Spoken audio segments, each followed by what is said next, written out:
Welcome to our Backyard Brothers podcast. We are returning to the NFL today, just for kind of a season review and season off-season moves. But first, we're going to cover a memory, and I think we're stepping back into basketball for this memory. And Yancey's up. Yeah, in honor of LeBron getting, I think it was 40,000 points, right, in his career.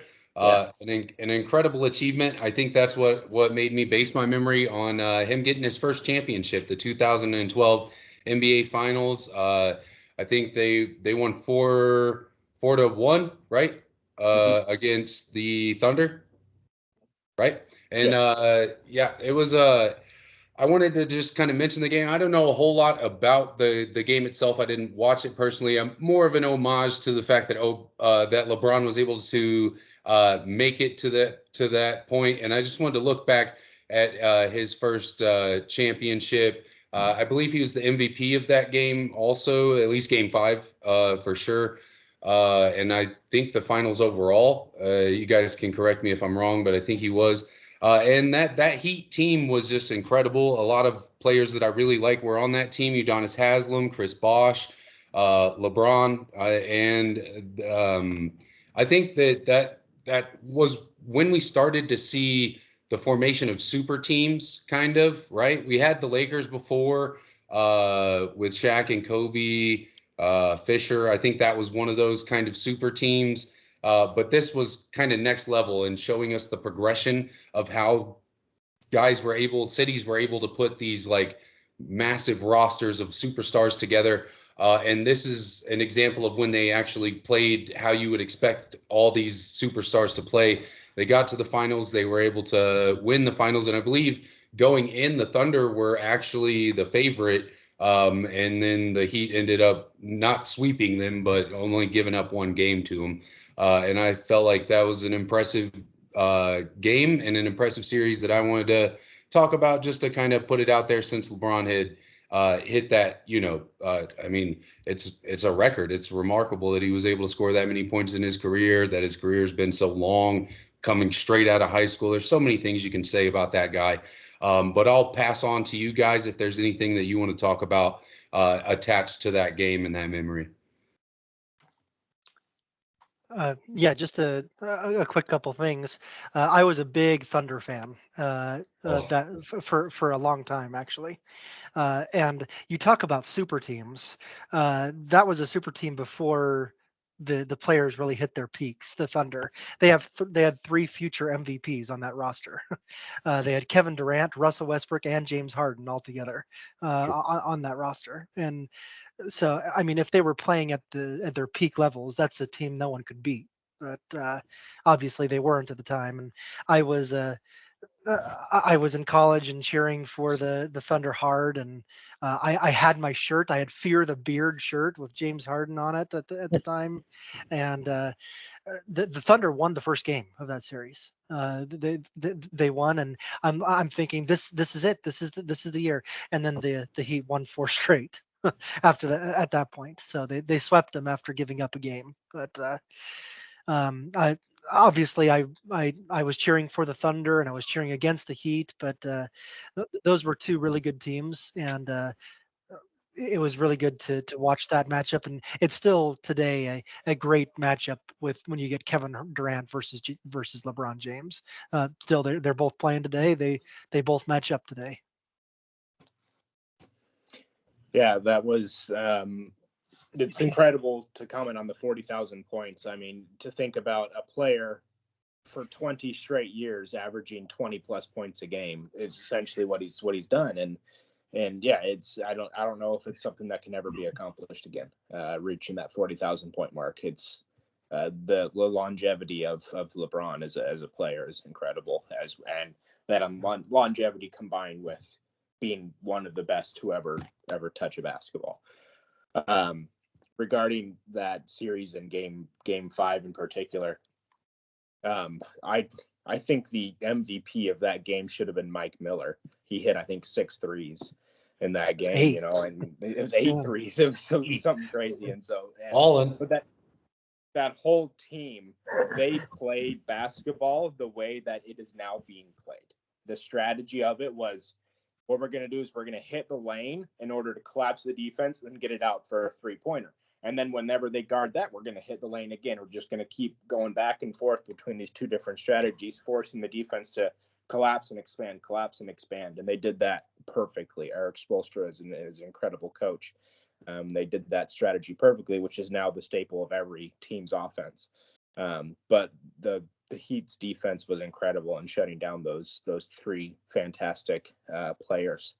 And it was a fantastic game, and was the second out of 8 consecutive finals appearances for LeBron James, which is another insane stat to think about. Yeah. But yeah, that was a great series. I also was a Thunder fan, but I was happy to see LeBron finally get his championship after trying for, it was about 8 years. I think it was 8th or 9th season that he got it. Yeah, I agree with all of you guys, and I think you make good points. I think really the only thing I want to add is LeBron is. I put a similarity with it's like a saying with Patrick Mahomes, playoff Patrick, right? You hear that a lot. LeBron James becomes someone even better in the postseason, which is hard to imagine because he's already just LeBron James during the season. He's doing amazing, but he's almost unbeatable in the season. And that is part of what makes him so great. That's part of what makes him who he is and the legend that he's creating going forward. And so, like you guys all said, hats off to the 40,000 points. That is incredible. Like you said, Dustin, I don't think it can be beaten. So. Yeah, the only other comment I have to add is in the final minute of that game, Jeff Van Gundy, the commentator, said about the Thunder, it says, wow, this team, so much talent on the team. They have such a bright future ahead of them. And it was just terrible words to ever be spoken, because a few months later, they traded James Harden.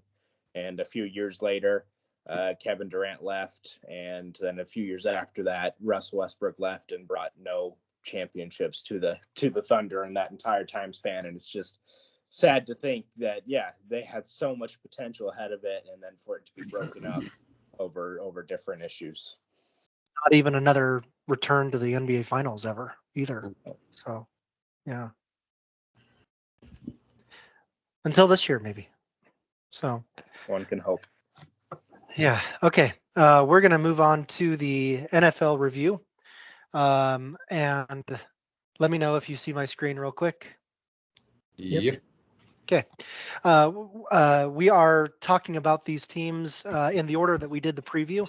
And I'm just reminding some people here and watching about how this season went and some of the key players and things like that. So Lamar Jackson, MVP, obviously. He won the MVP, and I remember back in the preview, Cody saying something about, is he worth the contract they just gave him? Do you remember that, Cody? So I do. yeah, and but he won the MVP, and then excuse me. And so here are the 5 weapons. Tyler Linderbaum and Kevin Zeitler both went to the Pro Bowl on the offensive line. Justin Madubuike, one of the sleepers on defensive end, was really, really good as well. Roquan Smith, Patrick Queen, the 2 middle linebackers, both all pros. Kyle Van Noy and Jadeveon Clowney on the outside. And then Kyle Hamilton was a revelation this year. He was everywhere. He did everything for the Ravens. And then Patrick Ricard at fullback. Here's your defensive depth. Justin Tucker, once again, an all-pro, as he always is. And then the only change here, obviously, Mike McDonald is now going to be coach of the Seahawks. And so he was the defensive coordinator last year, and that's where he's going to be. So that's the Ravens. Let's see. Obviously, they were the number 1 seed in the AFC. They dominated teams throughout the regular season, and then just ran into a brick wall in the AFC Championship game. So what happened to the Chiefs? And anyone want to talk, or the Chiefs? Anyone want to talk about what happened to the Ravens? Why did they fall short when they were really good all year? I would say that first round bye turned into a second round bye or third round, whatever it was that they did, is they just didn't show up as a team. We talked about this before. And so as far as what to change, it's don't forget who you are and what got you there, so don't feel like you need to blow it up either. You got a great team. Yeah. I think I would echo that in stating that they have the team that they need in place. They played well through the season. They played decent in the postseason, and then they dropped a game, and that's hard as a coach because what do? You need to do one game better than you did last year, or two games better than last year, and that's tough strategically when you have such talent on a team. And I agree with Dustin that you don't want to push the button and blow everything up here, and you kind of want to stay on the same road and just hope that it sticks together better and you get more cohesion in the postseason. Yeah. Cody, go ahead. Yep. Sorry, I was just gonna say, and I think if I can speak to what I think the Ravens need to focus on in the offseason, what they need, while they have the running back Lamar Jackson as well, I think they also need to focus on more of a running game as well going forward as well. I think that they, with Lamar Jackson being the leading rusher, I think that they just need to have someone else being the focus of the running game. While he offers a lot of that QB option and that what do you call that? What's that? RPO, run pass Yeah, option. the RPO, just the confusion of the defenses.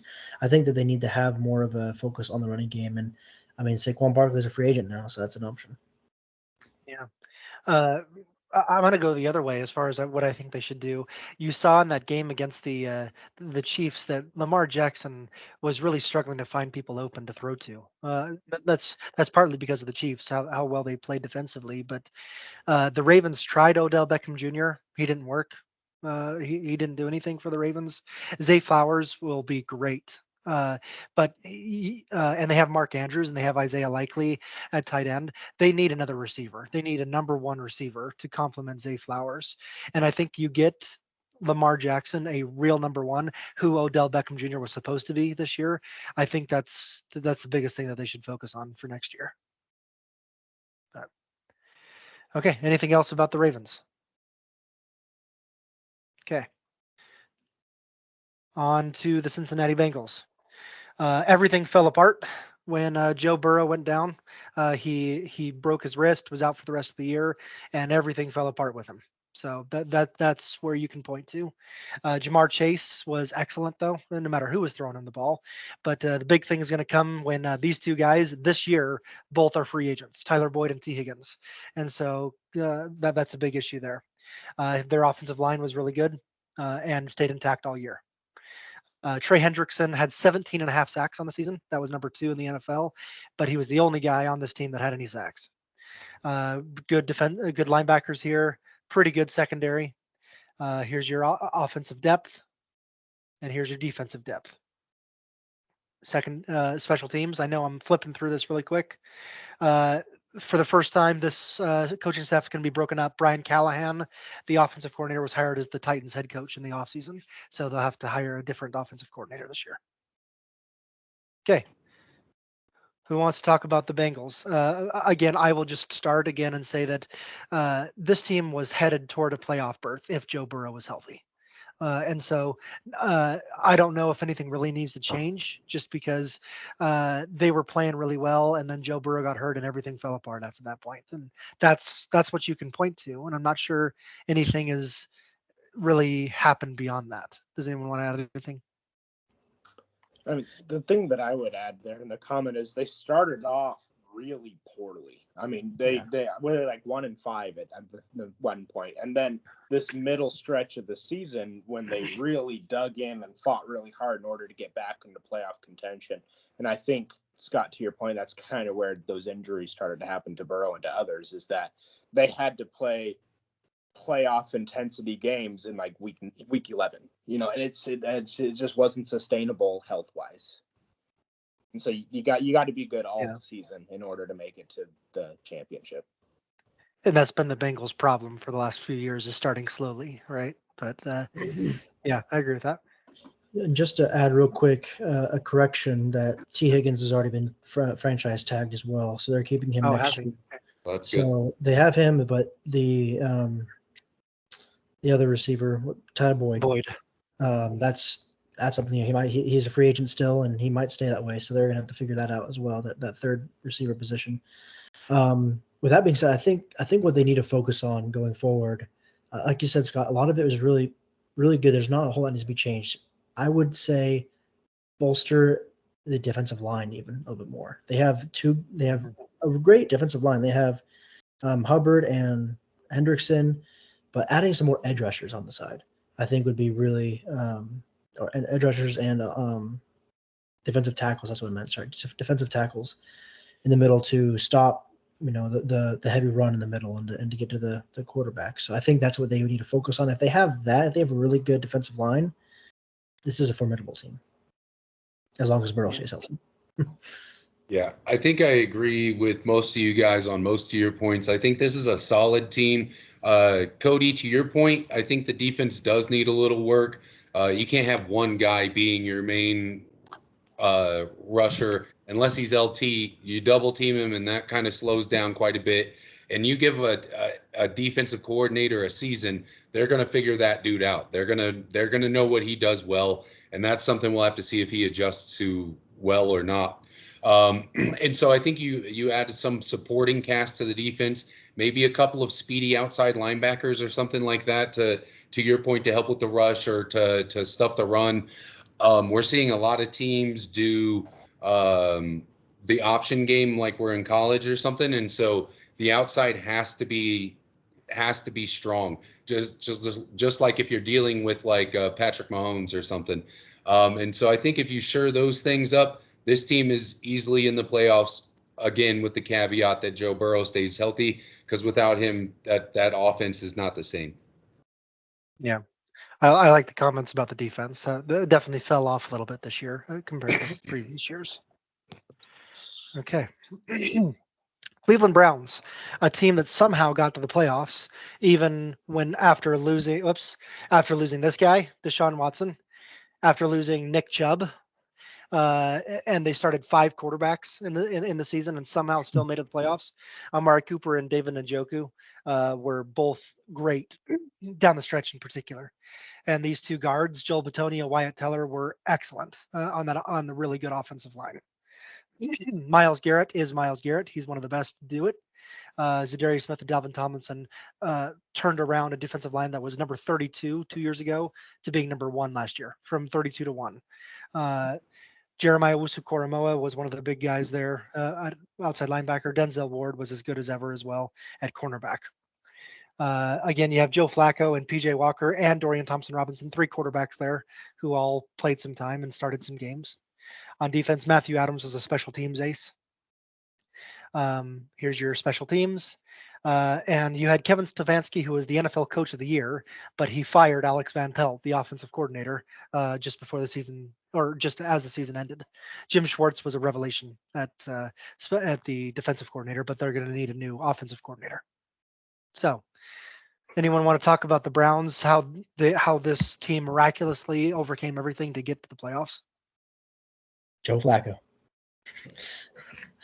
Joe Flacco did it. So Joe Flacco is the prodigal, the prodigal player. He brings a wealth of experience, a wealth of knowledge in there. And let's not forget he's a Super Bowl winning quarterback.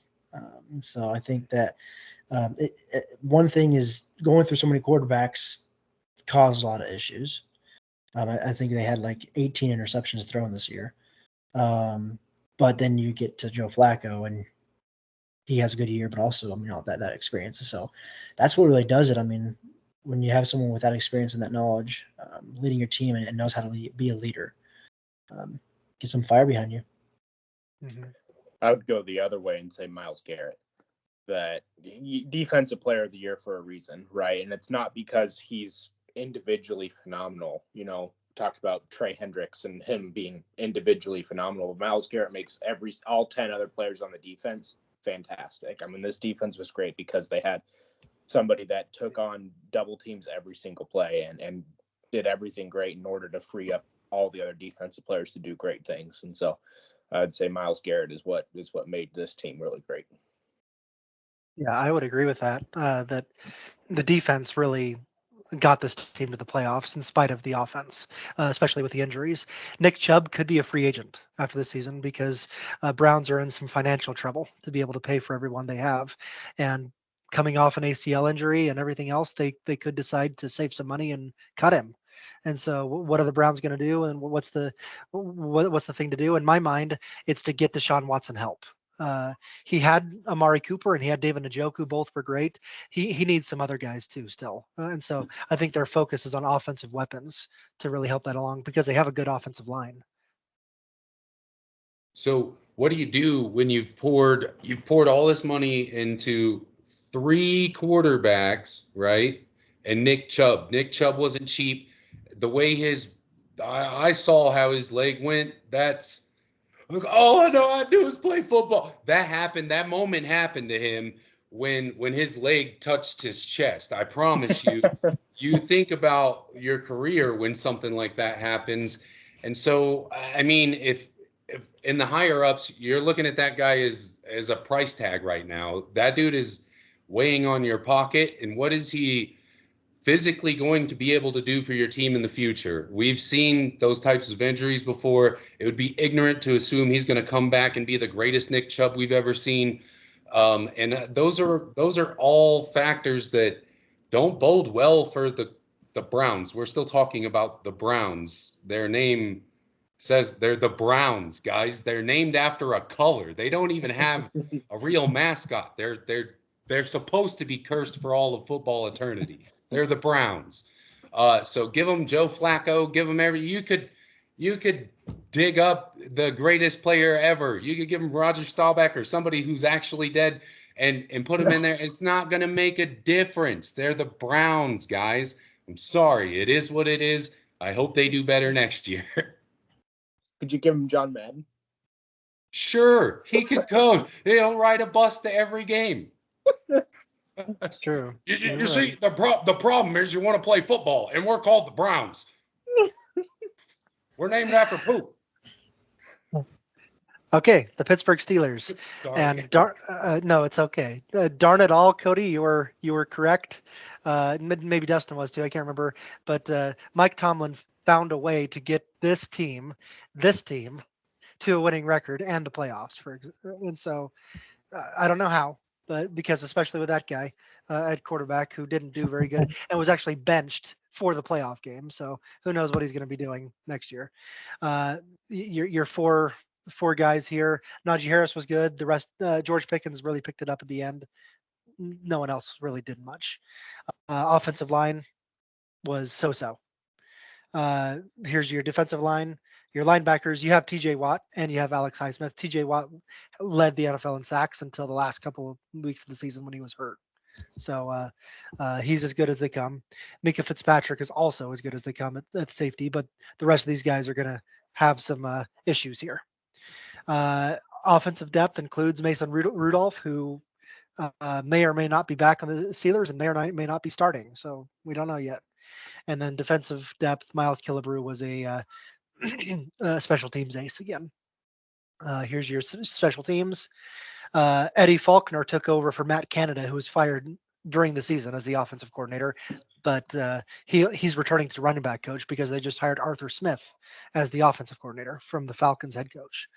Mike Tomlin returns again. So anyone want to talk about the Steelers? I don't know if I can explain what happened because I still don't know. I don't know how this team got a winning record into the playoffs. I can't logically explain it. So I mean, I don't know if I can either, except for it's just Mike Tomlin as the coach. That was the reason why I expected them to have a winning record. Is Mike Tomlin's going to figure it out, and he did. Yeah, that's if you're a Steelers fan, that's what you hang your hat on. It's not and TJ Watt, but that's what you hang your hat on. Is that you have Mike Tomlin as your coach? Is you can trust that he's going to figure it out, and he will. Now going into the next season, I would say that he needs to find a quarterback. Finding a quarterback, and I mean, I know there's some rumors about it, but I mean, Russ Wilson might be headed over to Pittsburgh. Had some rumors about that. They might look into that. We said a good quarterback, right? Yeah, exactly. I was thinking about that too. I was just like, it might not be. Thank you. He'll be better than Pickett, but he won't be. Well, who Russell Wilson used to be, and so because his career, that part of him is over. So, but that's just an idea I think that they might be doing. One to look at, and I'm just thinking of relationships in the past. Arthur Smith was the offensive coordinator for the Titans before he became the head coach of the Falcons. Watch for Ryan Tannehill because he was in that system with Arthur Smith. Watch for him to be the guy to go over to Pittsburgh and lead that offense. He's not a great quarterback either, but he's a lot better than Kenny Pickett. And so it's a good one to start with. I'm on the same lines, Cody. Their first big thing is quarterback. Their second big thing is offensive line. Yeah, as far as next year and offseason and all that, it's just the best way to make up for a mediocre quarterback is a great run game. And they're bringing Arthur Smith over, who's a run-focused coach. And so if they can boost the offensive line and try to get a great run game going, then yeah, they can absolutely be a playoff team again, because that makes up for what's a mediocre quarterback because of the play action and everything else. Yeah, there's not a lot that I have to say good for this team other than Mike Tomlin and TJ Watt. There's just not I don't have a whole lot. And I think this is, other than the Browns, this is one of the teams I might push the button on and say, find me weapons, because there's not, when you look at that roster, I don't see a ton of weapons other than one of them's a coach. So other than what I mentioned, there's not a ton there that really would worry me on the other side of the ball, on each side of the ball for the Steelers right now. They do have a solid line. There's stuff to work with. But when you're missing the key component of the offense and your defense isn't doing what they've been known for decades, that starts to bring trouble. Tomlin's been there 17 years. How long is he going to deal with crappy teams when he's had such good ones? That's all I would really say with them, is I don't see too bright of a future for the next 5 to 7 years for them. Yeah. And just to really quickly add to what Dustin was saying, with Arthur Smith being the new OC, imagine the kind of run game they would have if they combine Najee Harris with Saquon Barkley. Imagine that.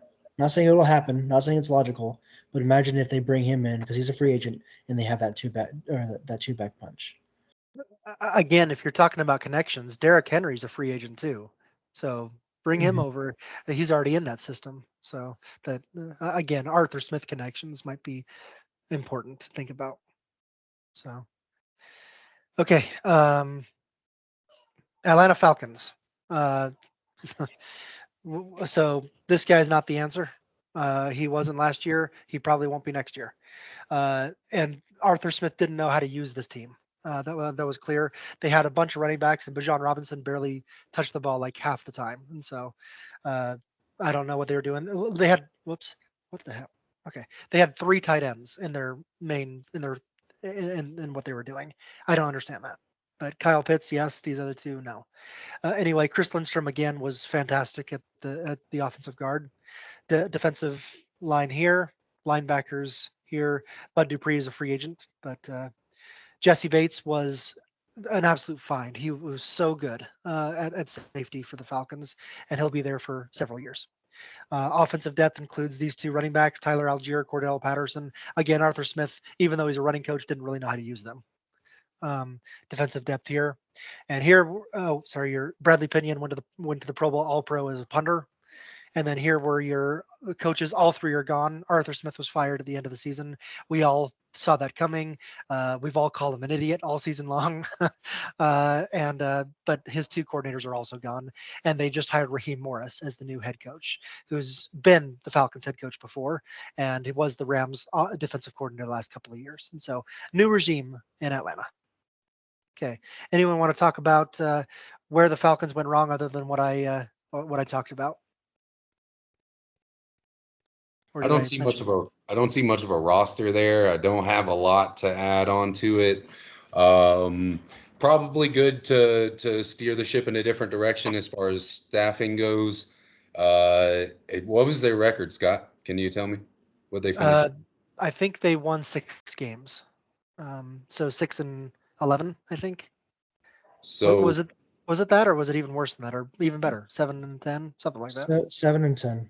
Seven 7 and and ten. 10. Okay. So you're not, I mean, you're not losing much when you're deciding like we can't even get 50-50. We need to do something here. So it's probably a good decision to get some new guys in there and see what you can do. Um, and I mean, it's just tough when you don't have talent, you need money. So I hope they have money. Yeah. I think they have plenty of money. And so it's just about getting the people over there. And obviously, the focus for me all over the place. But it starts if you don't have a quarterback, you can't build anything else. And so that's the first step. Unfortunately, I don't think they're in the draft position to get one of those top 3 guys. And so, are they going to try for a lower guy? Are they going to try for a veteran free agent? I don't know. But that's where they need to focus. Figure that out.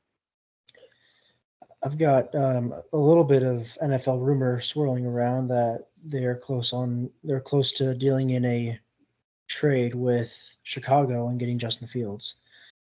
So that seems to be, as of right now, at least the likely option is I'm getting that, which then leads you to think, well, the Bears are going to be drafting Caleb Williams. So we'll see what happens. If I hear about that, I think that it can take the Atlanta Falcons from a 7-win team to a 5-win team. That's how I see that. Justin Fields is I could play slightly worse. I'd die after 1 quarter, but I could play slightly worse. Yeah. Okay.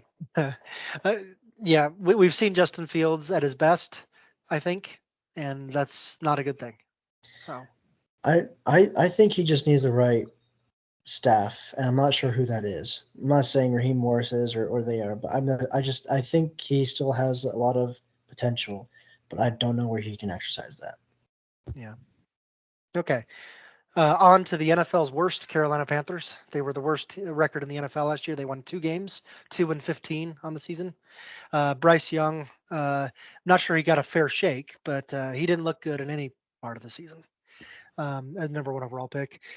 This was your offensive weapons, and Adam Thielen was the best among them, but he's 36 years old now, and so, uh, but that didn't look good at any of those. Offensive line was even worse. There's Taylor Moton was the best player there, and all of them were bad. Derek Brown though was really good at defensive tackle on a pretty good defense. Brian Burns also very good at the outside linebacker. Secondary was okay. Emir Smith Marset was an excellent returner. They had a good return game, and he went to the Pro Bowl for that. And here's your defensive depth, special teams. And then obviously they fired Frank Reich in the season, and Chris Tabor was the interim coach for a few games, and then he was fired at the end of the season. And the same thing with Thomas Brown, the offensive coordinator. They bring in Dave Canales, the offensive coordinator for the Buccaneers. He'll be the new head coach for the Panthers, and he's keeping Ejiro Evero, a defensive coordinator, but not sure what he's doing at offensive coordinator yet. So, what can we talk about with the Panthers? What did anything go right, or what went wrong? Shout out to whoever named that guy Shy Tuttle. I don't know. Whoever's that guy's parents are funny, but that's what I got for them. Yeah. If I could just skip, I mean, obviously everything went wrong. Nothing went right for Carolina, and the biggest problem was, I think, the owner firing a coach before anything could get started. But anyway, I'm not sure Bryce Young got the fairest shake, just because the offensive line was horrible and he had no one to throw to. You could just see him standing there in the pocket with no one to throw to until he got sacked. And that's both the problem with the offensive line and the offensive weapons. I don't think you can fix it all in one season, but you got to get a couple of good things in both of those areas for this team to get a little bit better. They'll get draft picks, right? They don't have a first round pick because they traded their first round pick to trade up in the draft last year to get Bryce Young #1 overall. So their first pick is a #2 is a second round pick.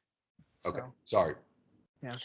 I was going to say that This is not surprising to me. What happened? I predicted that Bryson was not going to play well. I predicted it was going to be because of his size, which I don't think was the case. It was more of the offensive line, but I did predict that he was going to have a terrible season. So this is not surprising to me at all.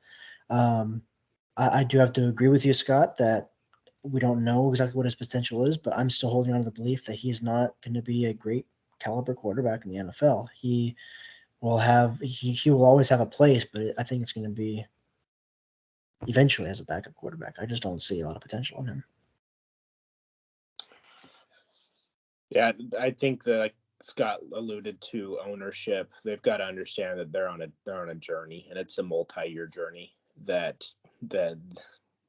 it's hard to swallow, but it's you got to start planning 3 to 5 years out instead of 3 to 5 months out. Yeah, good comment.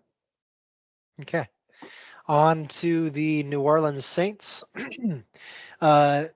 Everyone thought that they were going to be the best team in the division except Cody, but it didn't matter. We were all wrong. So because the Saints were not the best team in their division, Derek Carr did not really play that well, but probably played well enough to get another starting job this year. Rashid Shaheed was excellent, especially in the return game. Alvin Kamara was okay, but not the normal player he's used to. Eric McCoy was excellent at center, but the rest around here weren't that great. Defensive line was okay. Linebackers, Demario Davis was excellent, but he's probably going to be a cap casualty, and I'll talk about that in a second. Marshawn Lattimore, Paulson Adebo, and Alante Taylor are three really good cornerbacks. Tyrann Mathieu, another good safety there. Offensive depth included the plays everywhere. Taysom Hill does everything for that team, and JT Gray, another good special teams player. Here's your special teams and your coaching staff. Pete Carmichael was fired on January 16th as the offensive coordinator, so they'll be replacing the offensive coordinator there. Before talking about what went wrong or what went right, let me say that the Saints have the lowest cap space of any team in the NFL. They are almost $80 million below the salary cap at this, or above the salary cap. They have to shave off $80 million to be able to even get in the operating budget. This is a problem with the last few years, 4 or 5 years. They've been pushing their contracts down the line in order to try to compete. The end of the line is here. So it's probably going to be a rebuilding season because they have to get rid of all of their expensive players, essentially. So anyway, so that goes into what they're going to do this year. But anyone want to talk about what happened this last year?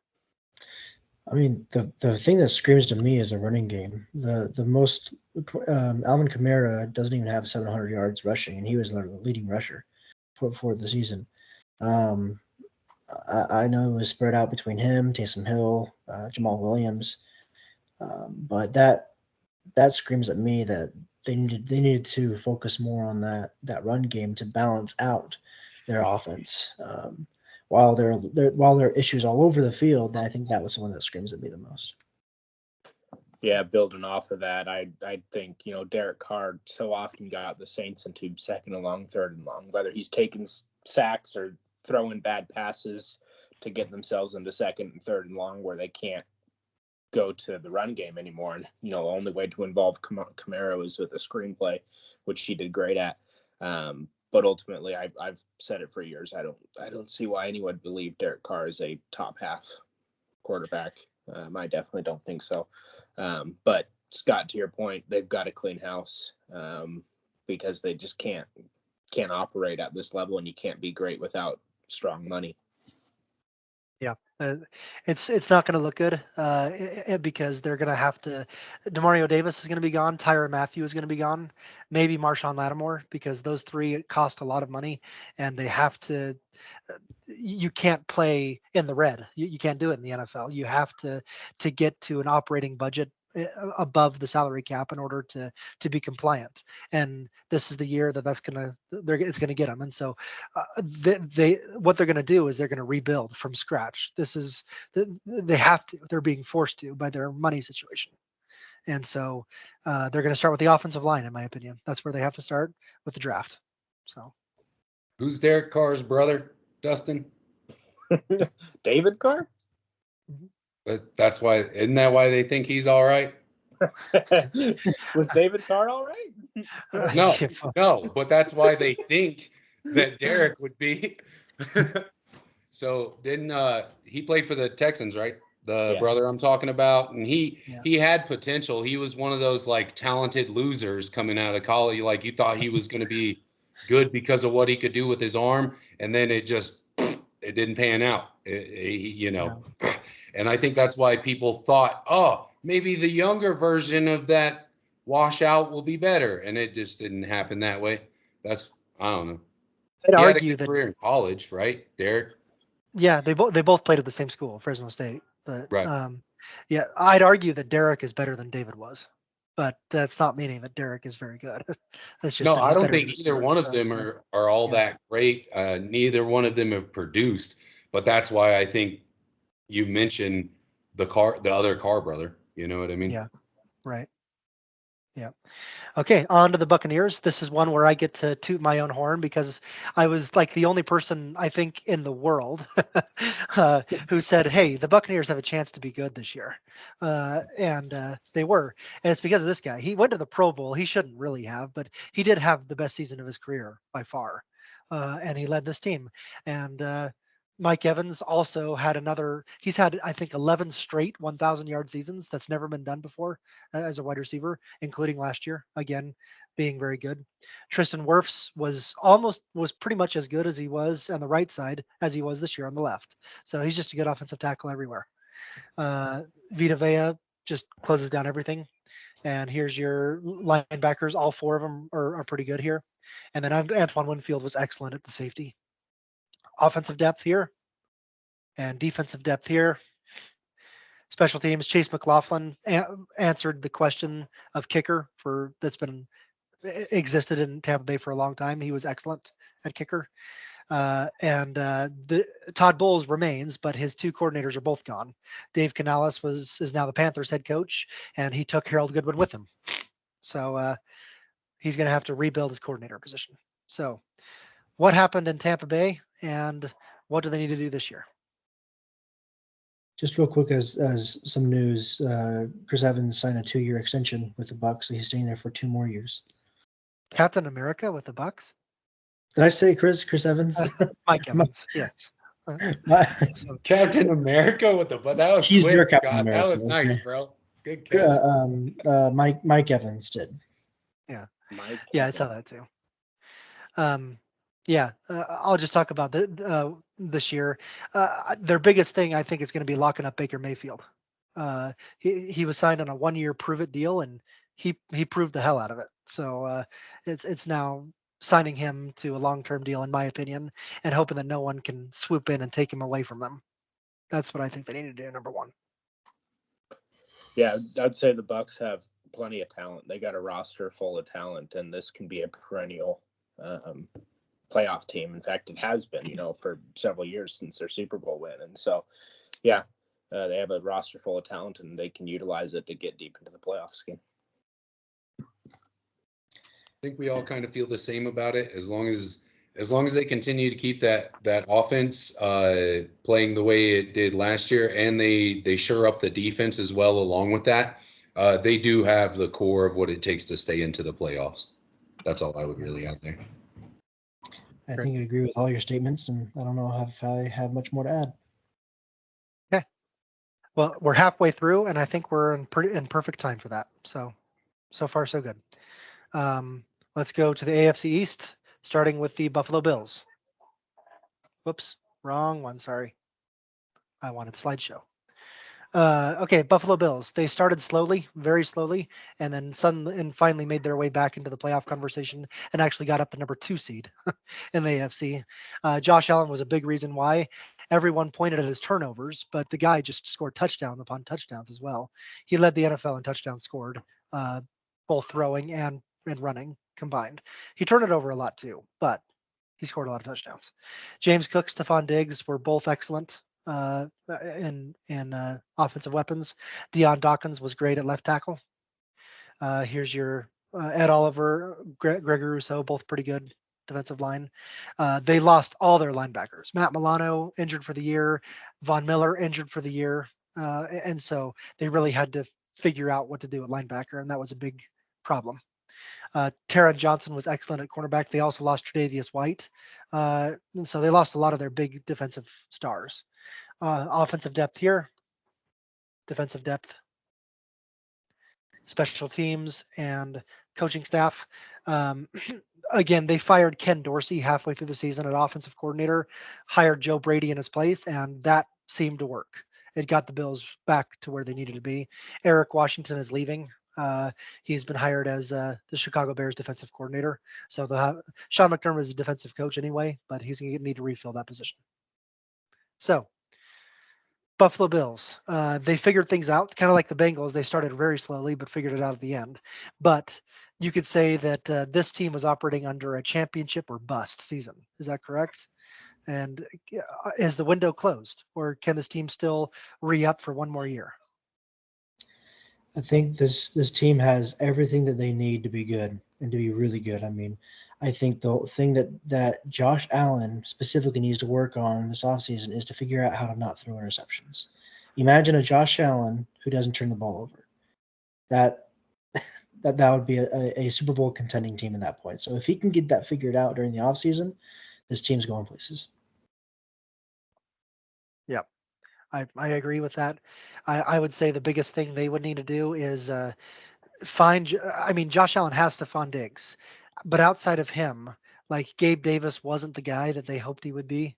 At the other receiver, they have Dalton Kincaid, who is very good. They have Dawson Knox, who's a good tight end as well. But they need someone else to help out Stephon Diggs and not have two or three guys doubling him every time down the field. So give Josh Allen more weapons. I mean, combine that with Josh Allen not throwing interceptions. If you give him three or four good receivers, you've got a MVP in Josh Allen. You got a Super Bowl champion in the Bills. So, Yeah, I would say the only thing that they need to figure out is to somehow not play the Chiefs in the playoffs. It's just like I think their best hope might be to switch conferences somehow. I just don't play the Chiefs in the playoffs. I think knowing that they need to replace Von Miller and essentially their linebacker core, if they don't find a suitable, like a couple of young guys to play linebacker for them to do very well, I think that causes them a lot of trouble because it doesn't matter how good Josh Allen plays if he doesn't wrangle in the interceptions and have a defense behind him.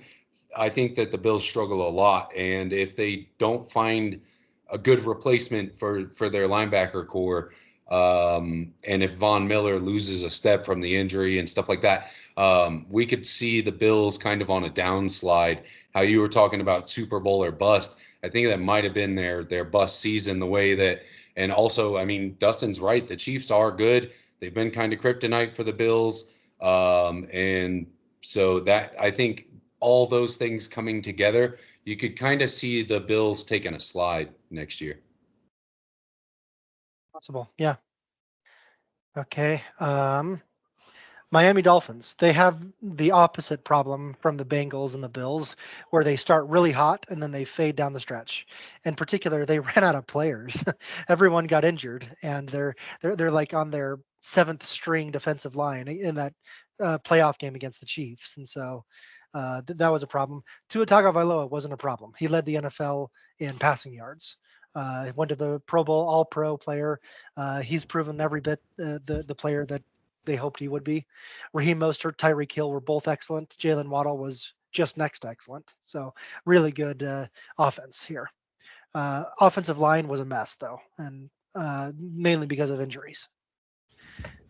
Defensive line, Christian Wilkins is a free agent, so that's something to keep your eye on. The linebackers here, all four of these guys were injured for the playoff, by the way, all four. So that's a problem. Jalen Ramsey, Javon Holland were both excellent. Xavier Howard along with them. That's a great secondary. Alec Ingold at fullback. Teron Armstead here. He got injured halfway through the season, still made it to the Pro Bowl because of how good he was playing in the first half of the season. And then the defensive line or defensive depth. And here's your special teams. and your coaching staff. Vic Fangio went home. He's from Philadelphia. He decided to go home to be closer to family, so he took the Eagles' job at defensive coordinator. So the Dolphins will need a new defensive coordinator. So, anyone want to talk about the Dolphins? I think their coach is a good decent coach, young guy, pretty smart, seems to have a decent head on his shoulders, kind of like just down to earth seeming, as far as I could tell. And they have talent. Hill's an incredible player. If you can keep the money to keep him around, that's super helpful. With Tua having him as a target, that's only going to help your offense. But Miami's defense worries me, and the way they faded at the end of the season never bodes well. You want your team to be reinvigorated, that they might get a championship, and not looking as though the wheels are falling off the bus when they get to the playoffs. Yeah, I like Mike McDaniel too. He's a great offensive mind. He comes from the 49ers tree, which is why I like him. But at the same time, I hate his press conferences. If you ever hear him speak, he is just he uh, uh, uh, uh, uh, he takes forever to say anything, and he's just horrible about stating anything. He's not he has a voice for film, not for radio. So, yeah. For a second there, I thought you were having a stroke or something, Scott. No, I was being Mike McDaniel. I Sorry, was like, that you don't wasn't. like there? I was being Mike McDaniel. He's just horrible to listen to at press conferences. So, I know you had mentioned the offensive line, how they're not good this year. There are a lot of injuries, and I was just looking at some of the stats. They had 31 sacks this year, 184 yards lost in that as well. So, while they were a good team, they made the playoffs. They're great. Just, I mean, if you can bolster that offensive line, if you can create better depth of the offensive line, because you can't really per se prevent injuries altogether. That's just not really the reality of this game. But if you can create better depth behind them, then you can be more prepared for instances like this. yeah, that's where the money needs to go. Yeah. Yeah, I don't know much to say, but to echo what's been said, and yeah, if you can't get offensive depth, maybe hire a better doctor. There's something about that. The Dolphins have struggled the last couple of years in injuries. So, on to the New England Patriots. There's a big era changing here in New England, and this guy's not going to be part of it. So, Mac Jones struggled all season. In his 3 seasons, he's been worse every single year than the year before, and so that's just not a good strategy. Offensive weapons, just not a whole lot here to write home about. Offensive line was okay on the 2 tackles in particular. Inside was not that great.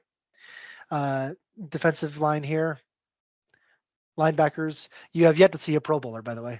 So, and special or secondary here was actually fairly good. Offensive depth. Here's your Pro Bowler, special teamer, Brendan Schooler. So, special teams was all rookies mainly, and they played like rookies. Obviously, Bill Belichick. They're not going to say he was fired, but that's essentially what happened. He was transitioned, and so and he didn't find a job in the offseason. No one would hire him. So all 3 were fired here, and so starting over, but in house with Gerard Mayo, who's been with the Patriots as a player since like 2004. So you still have the same Patriots culture. It's just going to change a little bit who the head man is. So what's going on in New England? This is obviously a rebuilding team, and it's a brand new era with a brand new coach for the first time in almost 2.5 decades. So, what's going to happen in New England? Yeah, I was just gonna say that this is a rebuild. They need to rebuild completely. Go to the free agency. Go to the draft. They need a quarterback. They need some receivers. They need some better running game. They need everything. So, and I'm curious because I don't know what that's going to look like under Gerard Mayo. So it's I know what they need, but I don't know what it's going to look like. So it's only see we'll see week 12 of next season what kind of team this is. I think I know what it's going to look like. I've been waiting for this since Drew Bledsoe got hurt, baby. I'm talking about loss after loss after loss. I might get the Patriots channel just to watch them lose every week. That's what I'm hoping happens. Bye Bill, and bring on the losses. I can't wait for this. I have a feeling in my chest that they're going to finally suck like they should, and I'm going to get to enjoy every minute of it. But that's just a prediction, and I'm not always right. If I was, my FanDuel stats would be way better. I mean, 4 and They sucked 13 is this pretty year. bad. Yeah, they definitely It's sucked not this enough, year. bro. I need a 0 like they're in Miami a few years ago. I would agree with Cody. I mean, it's everything. Everything needs help here, and it's going to start at the very top with the quarterback.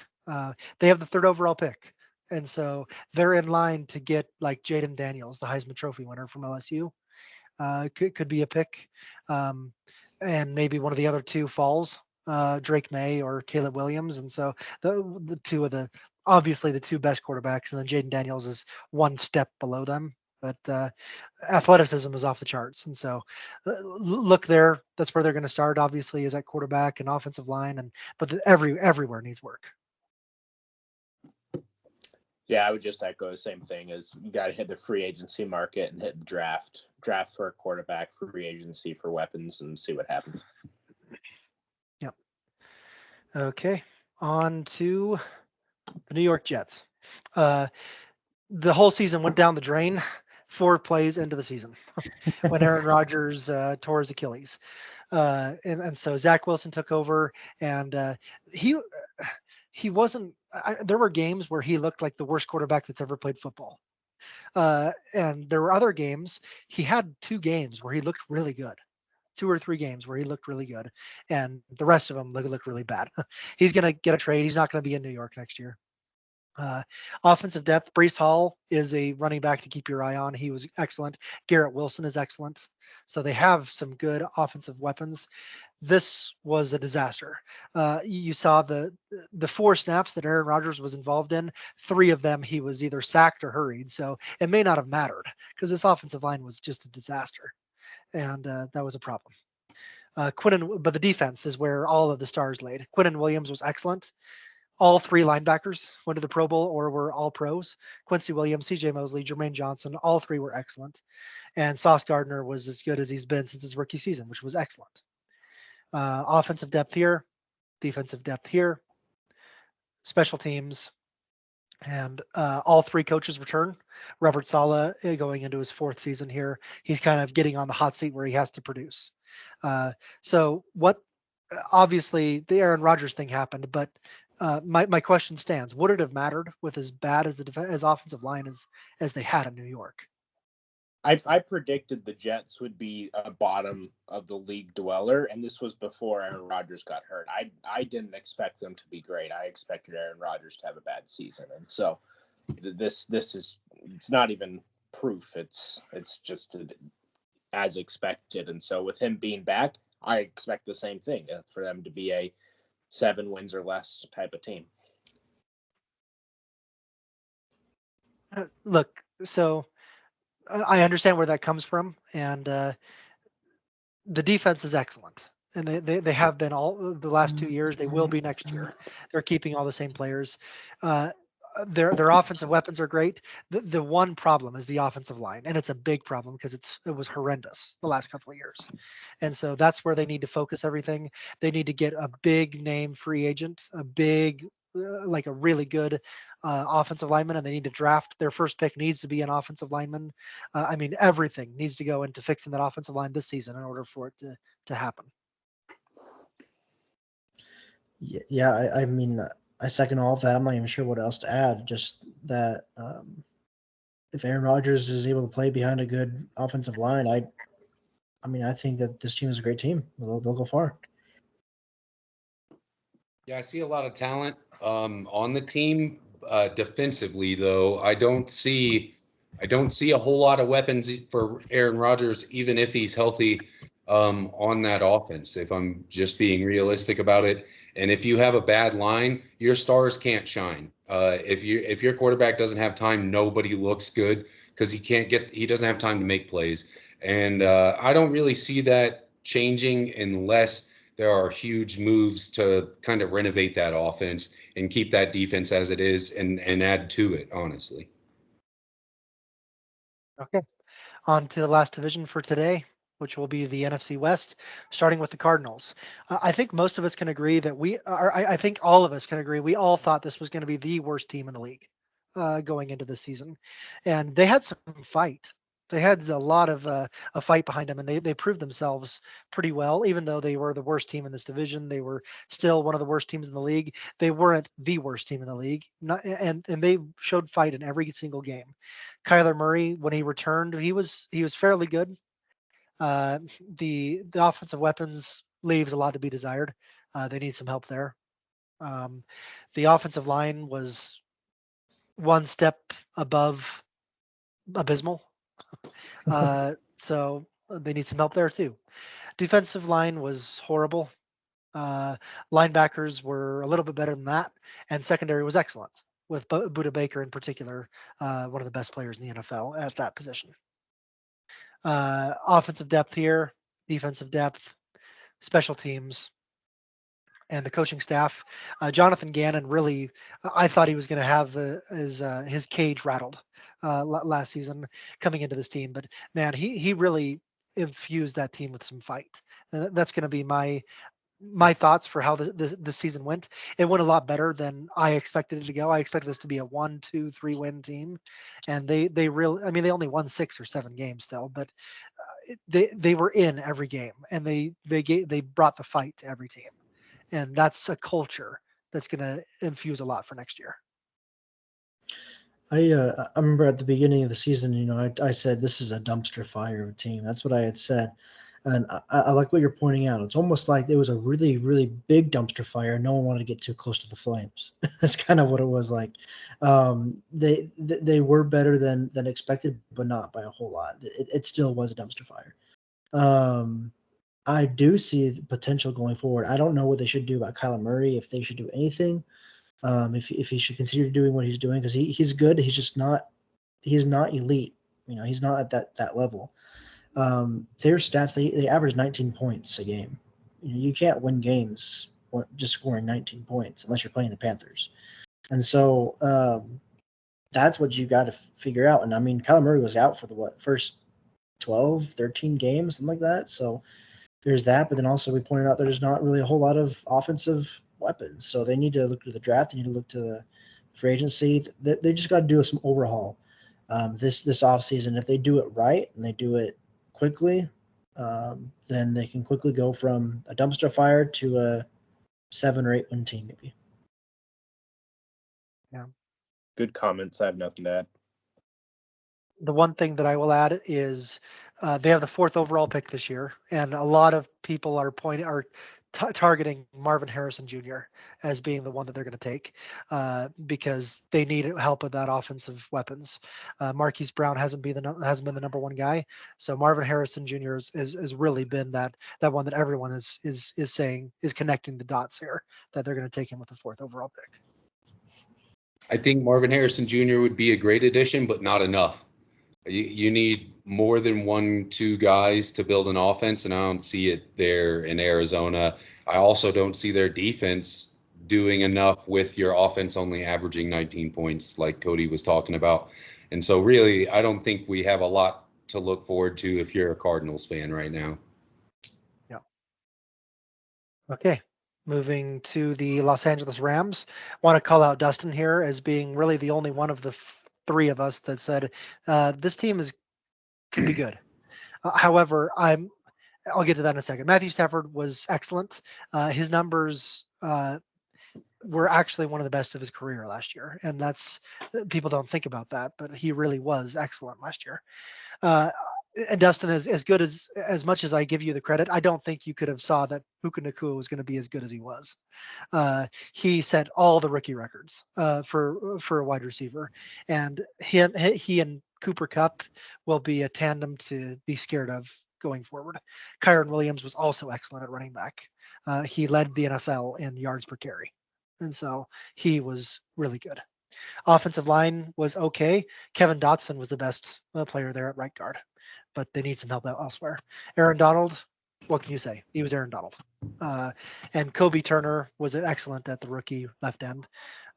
These three linebackers, Byron Young was a rookie and really stood out. You had three rookies that were all drafted in the third round or later that were excellent. Here's your secondary that was a disaster, but that was the problem. Offensive depth here, defensive depth, special teams, and coaches. Obviously, as we said, Raheem Morris took the Falcons head coaching job, so they're going to need a new defensive coordinator there. So, what do we want to say about the Rams? Just kudos to you, Dustin, for calling that out. I was when you said like I think they're going to be second in the division. I was thinking, what are you smoking? This is crazy, but you were absolutely right. So kudos to you. I think Sean McVay is just the best thing for this team. He's really great offensive mind and a really good young head coach. And he's proven time and time again that he can hang with the best coaches in the league. When I saw the Rams draft Puka Nacua, I said this kid's going to be great, and I think that he's going to absolutely change the team. So that's why I did that. Yeah. Is that why? Okay. Yep. I Yeah. saw it. Did you watch any BYU games the previous year? Okay. No. Because he was excellent, yeah, but as good as he was, yeah, I don't know. The one thing that I will say for what they need to do, well, two things really. On defense, they had Aaron Donald and no one else to rush the passer. They need help on rushing the passer. They need defensive ends. They need linebackers. They need someone to help Aaron Donald out on defense. On offense, they need the opposite side of things. They need an offensive line help. They have a lot of offensive weapons that are really going to score a lot of points if they can give them enough time. And that's the big thing there. Yeah, I agree with basically everybody's points. I think defensively they need help. Offensively, they have everything you need. And when they're clicking on all cylinders, that's a tough team to stop. But one guy can't do it. You need a supporting cast on that defense to do well late into the season and into the playoffs. If they don't fix that, I see some issues, but they'll still play well because of their offense overall. Yeah. Moving on to the San Francisco 49ers. Through much of the season, they were right there at the top of the league. They were one of the best teams in the NFL. And sometimes they looked like the best team in the NFL. They won the NFC Championship. They went to the Super Bowl, had a lead, and then we've talked about that game, how it went out. Brock Purdy, in his almost 2 seasons, has looked every bit the franchise quarterback. He's playing as good as any other quarterback in the NFL at this point. He led the NFL in passer rating, and you can't get any better than that. Number one. Look at those weapons. 4 of them went to the Pro Bowl or were all pros. Christian McCaffrey had a case for MVP. Kyle Juszczyk, Brandon Ayuk, George Kittle. The only guy that wasn't an All-Pro is still one of the best players in the NFL, and Deebo Samuel. So that they have probably the best collection of offensive weapons in the NFL. Trent Williams, really good. The other 4 had some issues on the offensive line. Defensive line, Javon Hargrave, Nick Bosa were really good. Fred Warner, probably the best linebacker in the NFL, and along with Dre Greenlaw, Ambry Thomas there, and Charvarius Ward at cornerback was really excellent as well. Offensive depth, defensive depth, special teams. Jake Moody was a rookie kicker, and then Kyle Shanahan is there, but both of his coordinators are gone. Anthony Lynn was hired with the Commanders, and Steve Wilkes was fired from the defensive coordinator position. He just said it didn't work out, that their schemes didn't mesh together, and so he fired Steve Wilkes after the season. So, anyone want to talk about the 49ers? I would say don't change anything on offense. Leave the offensive alone. They're great. They're going to be great. Leave them be. And hopefully defense doesn't have to change too much either, apart from a coordinator that you think can mesh well with those guys. The only thing I would say different to that is I would change something on offense. That offensive line needs some help. Trent Williams is excellent, but he's like 36 years old now. And the rest of that offensive line, especially the right side, Colton McKivitz at right tackle, I think he gave up 11 sacks last season. And the team as a whole gave up like 13 total. And so uh, they need a different right tackle. They need some help on the offensive line, and that will help. But yeah, I like everything else. I think my main thing I want to point out is just to speak to how good their offense and how good their defense was. They were scoring on average 28 to 29 points per game, and yet their opponents were scoring 17 to 18 points per game. When you have that kind of margin, you can have room for errors and still win the game. That's how amazing their defense was. Is that you can realize that, like, if we have a turnover, no, they're not good, and yes, they lead to more anxiety and stress of losing the game. But this team could mess up and still win the game. That's how good they were. When most teams, like, you turn the ball over once or twice, you're losing this game. 49ers are like, no, we got some margin, and that's impressive. Yeah, I think for the 49ers, you just need to not overcorrect. It's like when you hit a patch of ice, you don't want to start swinging the wheel too much. You just stay steady, do the things you were doing right, and I think we'll see them deep into the playoffs again. As long as really, to echo what you guys were saying, they don't make too many changes because that's a Super Bowl team. They played really well. There's so many weapons on offense. I agree with Scott that they do need some help on the line.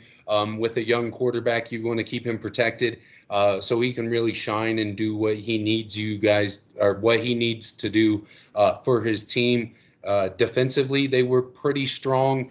And that's kind of what I would say is just don't overcorrect. Don't throw anything out. Don't throw the baby out with the bathwater. We're doing just fine, and stay on the same path, because that was a good, well-constructed team that just had poor luck in the Super Bowl. That's it.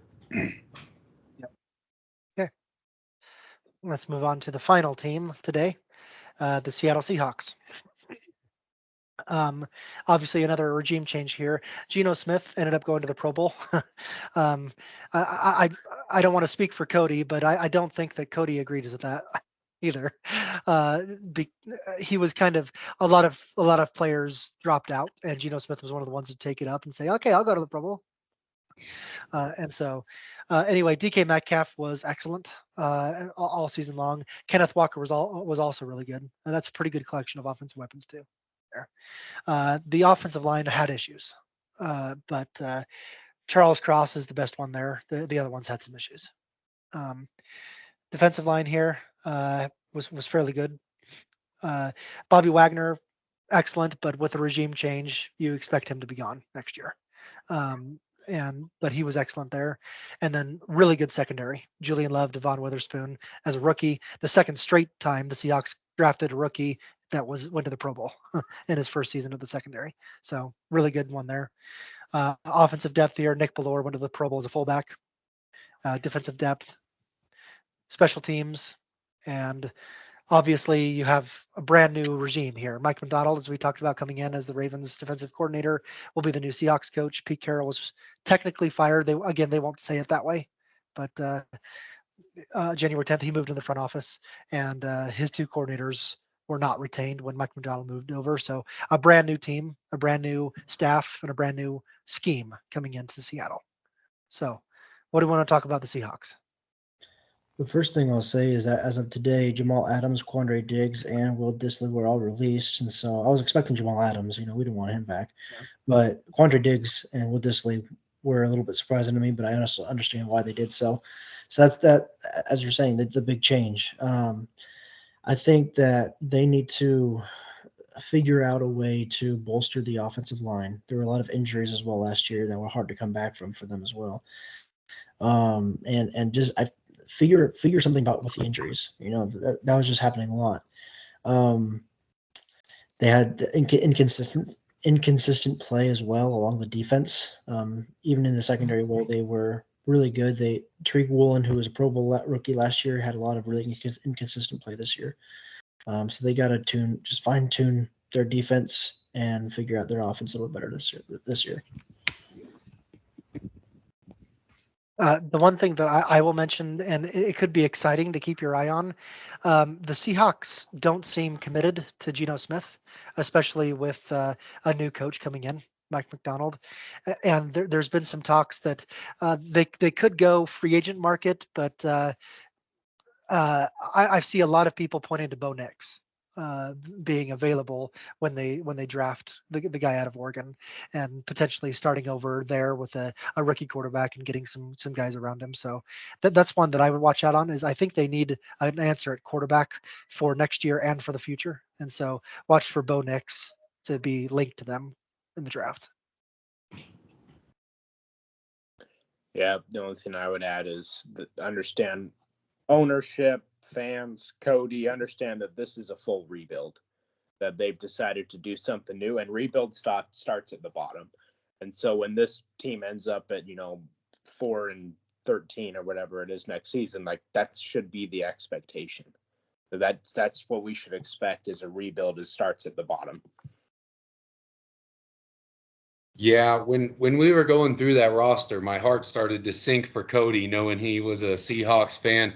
And I was thinking, like, man, I don't want to be too disparaging knowing that he likes that team, but I don't see a lot to work with. If we're just being honest, I didn't see a lot on that roster that's like pops out at me as, oh, I need that guy on my team. And I mean, not Geno Smith, since he was in West Virginia in college, have I been like excited to watch him play.